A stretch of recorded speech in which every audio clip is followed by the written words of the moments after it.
So sometimes immunity can go wrong, and one of those instances is with allergic reactions or allergies, and it really is nothing more than just hypersensitivity to some kind of a non-harmful antigen.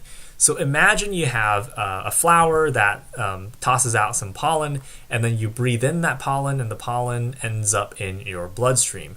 Your B cells, more specifically your plasma B cells or your effector B cells, your effector cells, plasma cells, are going to end up making some antibodies. So what can happen is that the antibodies are ultimately going to end up attaching to some kind of a mast cell. If you have an allergen that binds to the antibodies that are attached to the mast cell, it's going to end up triggering a release of histamine.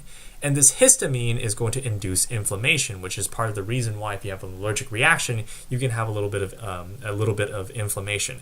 That, of course, you can treat with antihistamine. But this is a case when your immune system is going a little bit wrong because it's targeting some kind of an antigen that's actually not harmful. So pollen grains aren't actually really harmful to your body, at least in small quantities, but your body can react to it very negatively, and this is a case of immunity gone wrong. Another type of immunity gone wrong is a little bit more serious, and this happens in things such as lupus or type 1 diabetes, where the immune response is against the self. So your body is literally targeting antigens that are normally supposed to be part of your body, and that can be very detrimental.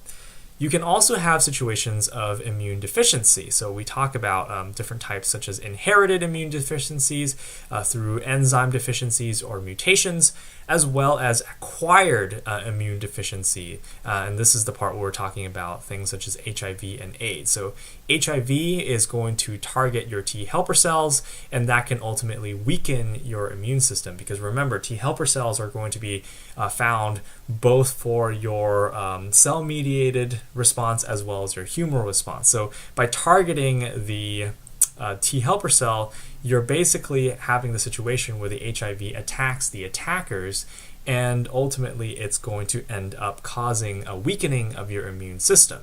So the HIV itself isn't actually dangerous to your body. It's what happens to the result, right? The HIV targeting your T helper cell, that is what's going to end up hurting you, because it's the secondary infection after you acquire HIV and maybe AIDS that is detrimental to your life.